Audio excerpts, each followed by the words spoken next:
Hi, everyone. Thanks for tuning in to the Conscious Lover series. My name is Miko Lau, and I am a men's intimacy coach devoted to guiding men back to their hearts to experience liberated sacred sexuality and to create the type of polarity in their connections with others that are highly magnetizing and attractive.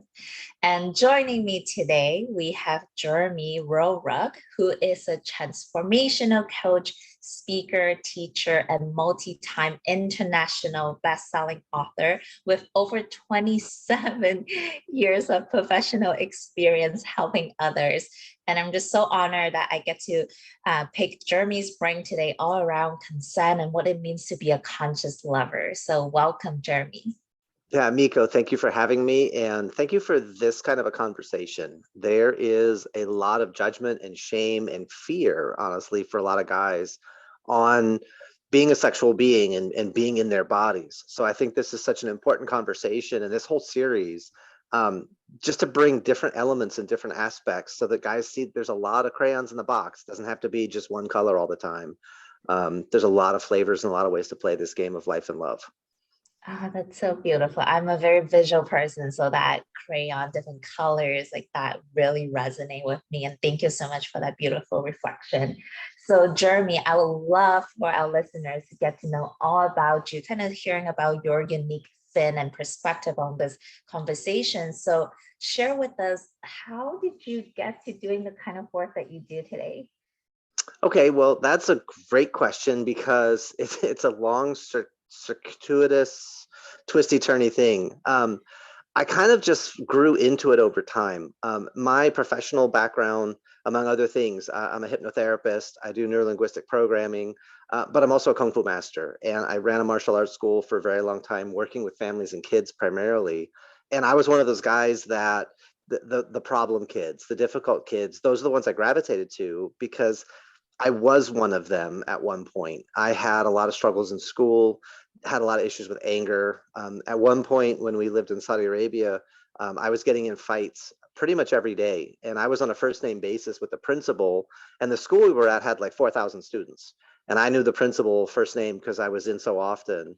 And we were there for 2 years. The second year, my mom was volunteering in the library, and the other moms were talking about this one little kid who's always getting in trouble. And one day she like asked, what's that kid's name? And they said Jeremy. And she was like, oh. And they were like, oh, do you know him? She was like, yeah, I'm his mother. And everyone's face just kind of went, ooh, because they didn't realize they had been gossiping about me for like half the year before they realized. And so I grew up military kid, traveled the world, and I was always a high energy kid. Like I was raised on a leash because I would run into traffic to see what was going on. My mom had to pull me out of the road, just keep me alive twice. When we were in Turkey, I climbed on the roof of the house using the tree in the backyard, just absolutely fearless and just charging after everything I wanted. Ton of energy, no labels, no descriptions, no medications. Today, I probably would be a very medicated kid because I was just so inquisitive and just so many different directions I was going all at the same time. And then when we were in Saudi, I got some bad things happened, and I was out playing where I wasn't supposed to be, and a security guard did some things that should never have happened to a child, and that caused a shift inside me because at the time I didn't make the security guard wrong. I made myself wrong, right? Because I was out where I wasn't supposed to be, and then I got punished for it. And when you're a kid, when you make mistakes, you get punished. And so I couldn't tell anybody what happened because then I get in trouble again because I was out where I wasn't supposed to be. So I took on all this guilt, and it turned into anger and survival. And so like my parents didn't know about it until my mid 30s. So I lived with this anger and this issue with authority, and I never knew who I could trust. So I always had my back to the wall, and it made me very manipulative, and it made me very I had to become a chameleon. I had to adapt myself to blend into certain circumstances. So I became very flexible in my behavior, my personality. I could change it, and as long as I was in control of the situation, then I was safe. And so, not a great way for a child to grow up. And then when we came back to the United States at 6, had another incident with some kids up the street, and maybe that was like quote unquote playful experimentation for kids. But since I was already primed from the earlier abuse, it just pushed me into another level of just I can't trust anyone ever. And I still had a protective instinct inside me to look out for people weaker than me, but it shifted a lot of the what I call now, I call them games. It shifted a lot of the games that I played with people because it always came down to I have to win, I have to survive. And when you're 7 playing tic-tac-toe and you believe some part of you, like if I lose, I'm gonna die, there's a level of intensity that shows up that is completely mismatched. And everyone's recoiling from me and I'm a freak. So it's like, oh, I gotta dial this down. And so I had a lot of internal awareness of myself, but a lot of scarcity. And that was kind of how I grew up. And a lot of rejection of myself, my culture. I studied a lot of Asian culture, Buddhism, Taoism, Confucianism, the Taoist immortals. Like that was my jive. Like that's where I wanted to be. And so I began this existential search very, very young. And what is life about? What is meaning? What is purpose? I never made small talk. It was always, let's go to the deepest stuff as quick as possible. Let's get right to the core of. And so all the adults around me are like, what the hell? I'm asking about the nature of meaning, and I'm trying to like, I didn't know it at the time, but I'm like dancing around epistemology and ontology and the nature of meaning. I'm just trying to figure things out, and I can't trust anybody to tell me, so I got to figure it on my own. And so that led to a lot of just living in my head and mismatching. And then at 20, I started Kung Fu. And I was very intellectually dominant, which is great. We're in a room with like 20, 30 people that can just pound you into the dirt and don't care what you have to think. So it actually brought a lot of healing because it got me out of my head and back into my body. And it really brought unity to me because it was a great vehicle to just get out of my head and all the, yeah, you can talk, put it on the line, throw the punch, throw the tackle, like come and get me. And so that was a really tremendous experience. And I definitely encourage a lot of the guys out there, if you haven't done something like martial arts or some sort of embodiment work, like getting back into yourself, it's absolutely critical to own yourself as a physical being because it's just, there's things you learn about yourself and about life that you don't realize until you've been through the experience. But it also came with a cost because I was so immersed in martial arts. If you didn't go to the martial arts school for like 15 years, or you didn't work where I worked when I had an outside job, I wouldn't know who you were because I didn't do anything else. I didn't date. I didn't really go. I didn't get out much, and so I was just like, oh, the example ng hai song. I'm a warrior monk, and I'm just going to dial in on being a monk, and that's all I'm going to do. And that wasn't complete either. And so then came out of that shell, started dating, tremendous appetite, and realized a lot of struggle because my now wife and I joke about it. I was always husband material. I was never boyfriend material. So I didn't date very well because I was a relationship guy. Like, let's get into it. Like this is unconditional and I'm going to be just fully in and here's my heart. I'm just going to be and so I was such a giver. It became smothering and I drove away anybody nice and I would only attract takers until I got fully integrated and healed inside myself that like, I'm good just being me. I don't need anyone's approval. It's nice to have it, but I don't need it. And once I got to that place, like everything was different. And that's really how I started moving into working more with men, is seeing how many men are running around looking at needing external approval and validation. And so they never can truly own themselves. They never know where they stand or what they stand for because they're constantly looking for someone to tell them they did a good job or give them a gold star. And so that's really what got me out of teaching martial arts and working. It went from martial arts to families, to kids, to parents. And then inside the parents, because the kids aren't usually the problem, it's the parenting skills and strategies. And then inside the family, there's so much work to be done for moms. It's great. Men and dads, they need equal amounts of support in different ways. And so that's kind of how I got on to where I'm at now and doing what I'm doing now, is helping men own themselves and really how to be present, how to create games worth winning with their wife and with their kids. You feel good, your kids feel good, your wife feels good all at the same time. And how do we sustain that? And that may mean sometimes we got to call people out on their stuff, which might not feel good in the moment, but it's really funny. My wife will come back to me later when I call her out on something. She's like, yeah, you were right. I mean, I didn't like it, but you're right. And it's like, okay, I didn't say that. I never say I'm right, but you said I'm right. So we'll go with that. So there Yeah. you go. That's how I got where I am. Wow, Jeremy, first of all, I want to acknowledge you and thank you so much for that beautiful explanation, sharing from your heart about what you've been through. And there was so much in that alone that I wanted to unpack. There was so much good pieces. And one of the biggest thing that I really recognize in you is the resilience and how much you still embody this inquisitive nature, this playful side of you, despite all of the painful experiences you have had that shut you down, and that aliveness, that bigger than life kind of mentality you have. And I love this idea of playing games and making things into something that's playful, that's almost like childlike. I absolutely love that. And I also really appreciate when you said this idea of how to own yourself as a physical being. Such a key stepping stone for a lot of us that tend to live in our heads. I mean, I've been there myself as well, until we get into some sort of embodiment practice. Like for you, it was martial arts. For me, it was pole dancing.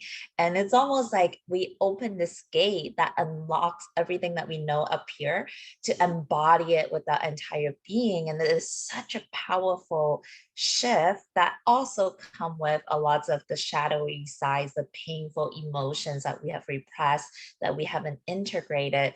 So I would love to hear from you how you kind of guide the people that you work with through that process. Let's say they're coming to you first time ever, they have no relationship with the bodies, with the emotions.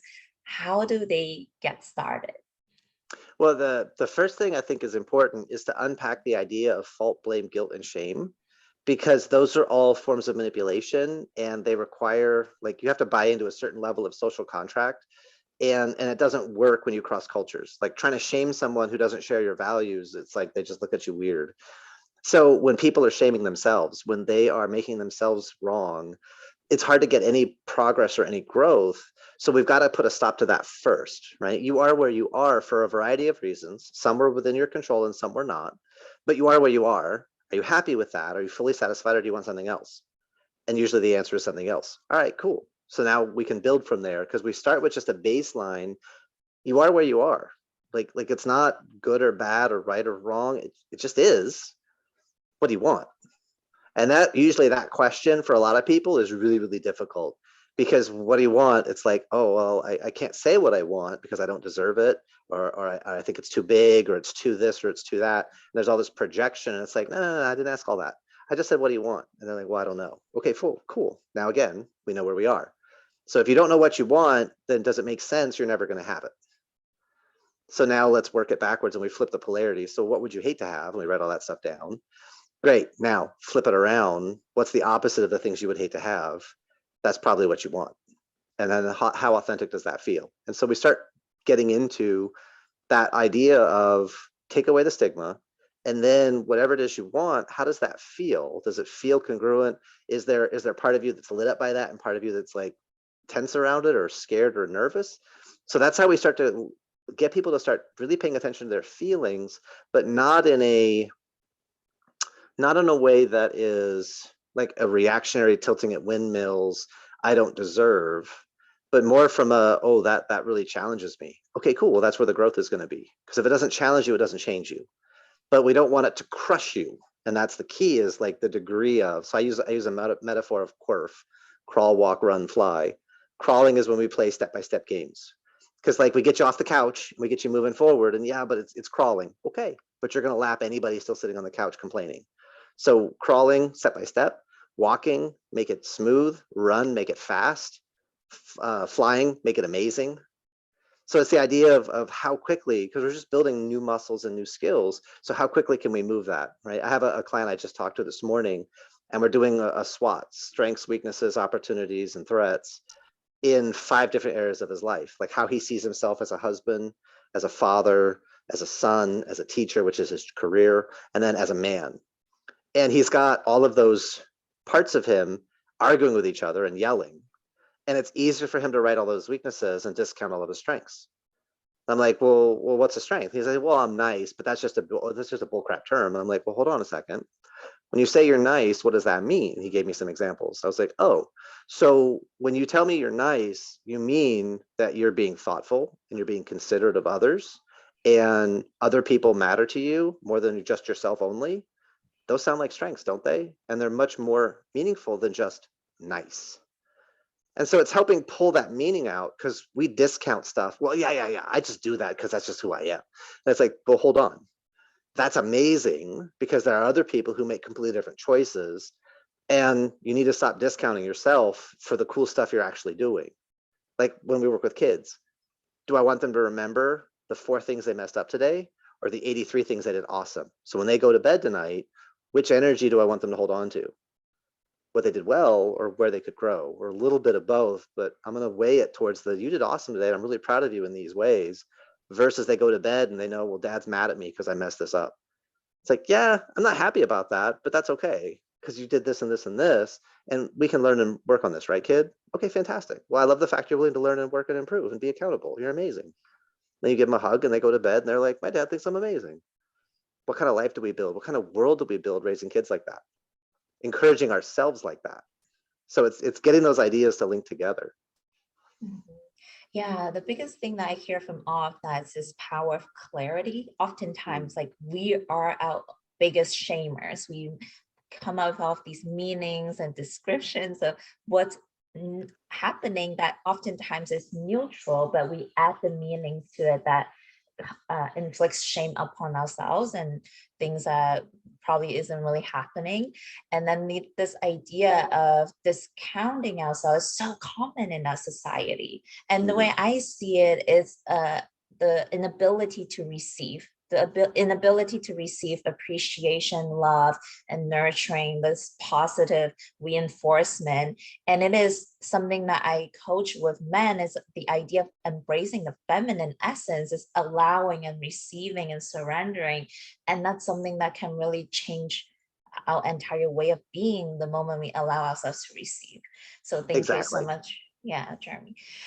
So let's talk more about further integrating this idea, like the embodiment. I want to talk about the embodiment and how to own ourselves as physical being. Can you elaborate more about this topic? Yeah, I think you just opened that a little bit right before this when you said you're helping men to embrace more of their feminine, because it's there's a thing about, men are supposed to be blah blah blah and women are supposed to be blah blah blah. And what I've found over, almost 3 decades now, there is a masculine component and a feminine component in every human being. And it's just about who's driving and how much access and what percentages given, certain circumstances. But it's being able to access both is going to give you a more fuller experience of what it means to be a human being, right? So I make a joke with my wife and my clients all the time. It's like, I'm a guy, I'm insensitive. And people who know me know I'm absolutely not insensitive, but that's like the stereotype, right? Guys are supposed to be this unfeeling, stoic, never respond to anything, just drive forward, make it happen, deliver on. And that's a caricature. That's an extreme. It's one thing to operate clarity of purpose, sense of direction, move forward. At the same time, being aware of the pressure we put on ourselves and others, the impact, the power of our voice, the power of even our eyesight. When we look at our kids and look at our wives, our eyes can cut if we're really paying attention. We all know mom has a look, and that's true, but so does dad. And we discount that a lot of times in society. So this idea of embodying, it's really being aware of, at least for me, it's being aware of what's going on in your physical being, noticing there's a physical level, there's a mental, there's an emotional, there's a spiritual, there's a relationship, and how am I getting along with people personally, professionally, and my intimate connections, and financial. Those 6 areas, they're not always going to run on to the nth degree. They're all running at a 10 24/7. Like, they're going to be ups and downs. Like, I think of it as a mixing board in a music studio, and you have toggles you can slide up and slide down. Because sometimes, guys, like, dude, you're being a jerk, go have a snack, take a nap, like, shut off. You're so nubby right now. You just need to go die for 10 minutes and then come back and join us. And I'll do that with Autumn. I'll be like, hey, babe, I love you. I got to go die for 10 minutes. I'll be right back. And she hates it sometimes, but she knows she gets a better Jeremy when I go and shut off. So, like, having me on fumes and it takes me 4 times as long to get something done versus give me the 10 or 20 minutes, then I come back more powerful and more engaged and all that. So she's learned over our marriage the last 8 years. She's like, yeah, go, come back. I need you to be you, not fumes. And so, burning the candle on both ends in the middle. Like, guys need metaphors to, like, identify our state, because we'll wake up in the morning and be like, oh man, I'm sore as hell. And then we'll just shut that off. We'll delete that, compartmentalize it, and then we'll go on about our day. Then at the end of the day, we'll bring it back up and be like, oh man, I'm exhausted. And then we crash out. And we can do that, but if we do it for too long, it starts to come at a cost. And we become calloused and we become unfeeling and we run roughshod over the people we care about most because we just expect them to be part of the deal. Like, you got to understand, this is what I need to work and this is what I need to make happen. So you're caught up in it. And no, I don't have time for you. And they take that, our wives, our kids, they take that as they're not important to us, which is absolutely not the case. But we just don't have the extra bandwidth because we're so driven over on this side to produce a result. I don't have time to be nice about the process. And when we realize those moments, it's not that we're wrong for being that way. It's just we're so dialed in. Good, dude, take a deep breath. Shoulders up, shoulders back, shoulders down. Widen your stance. You know what, honey, you're right. I am working really hard. I am putting a lot of energy to this. You guys matter too. I need to make sure you're feeling that. Here's what I will do. And then make a promise and then act on that promise today. Do something to put energy into them, and then tomorrow, and then start to schedule that stuff so that you're scheduling self-care, you're scheduling downtime. Guys need time where we just do nothing to produce, nowhere to be. That's why we sit there and flip through the channels sometimes, is we just need to be off and recharge, and that's okay too. So being aware of all of that, it takes work, it takes practice.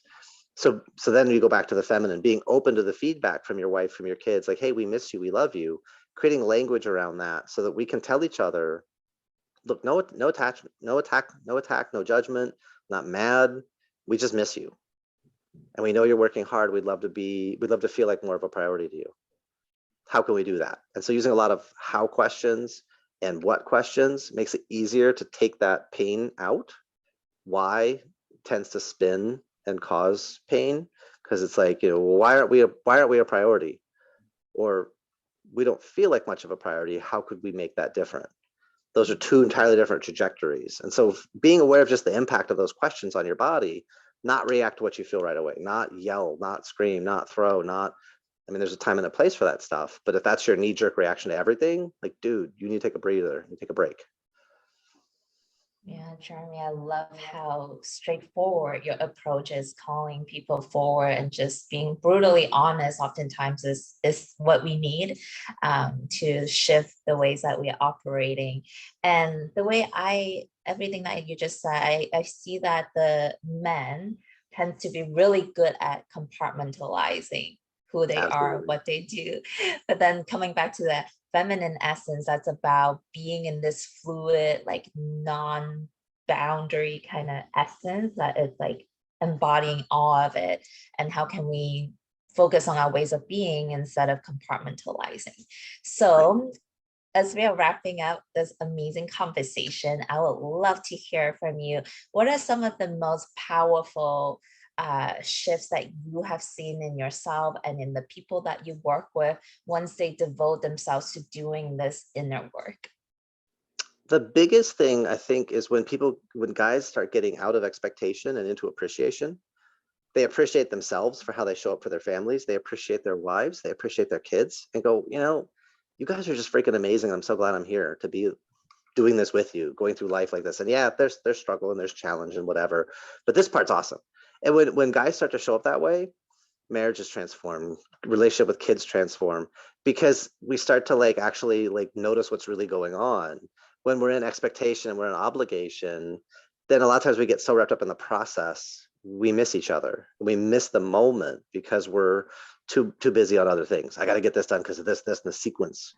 And so I've seen guys that, their wives are starting to feel heard and seen and respected and cherished. And then their wives want to make them a sandwich, not because anybody asked them to, they just want to, because I love you. When she's filled to overflowing, she shows up different. So dude, if she's complaining, what is that? Is that you're doing something wrong, or is that an invitation to connect and improve and make a shift? And so getting guys to understand that, they become more proactive in their life instead of reactive.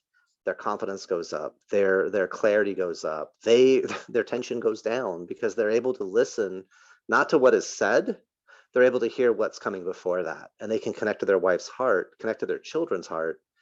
Now they can create a totally different relationship, because I can get to the needs underneath and not get so hurt over the words themselves or the container.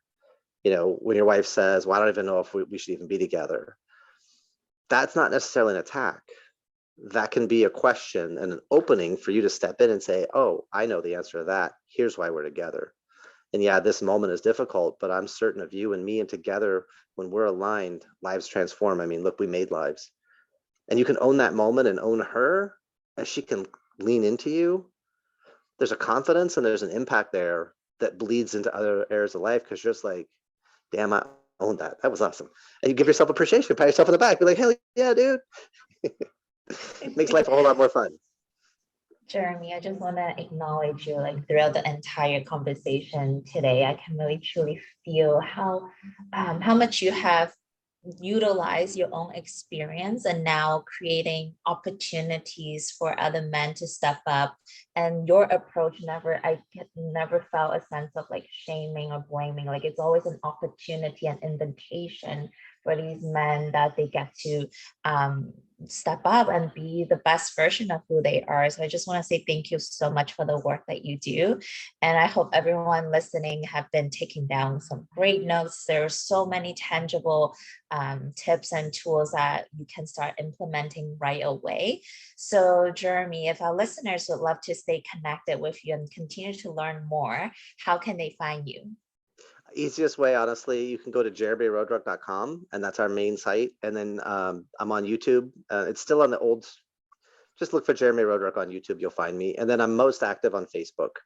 Jeremy R. The Kung Fu Guy is the URL itself. But just, I'm the only Jeremy Roadruck in the world. Thank goodness for that. So I'm easy to find.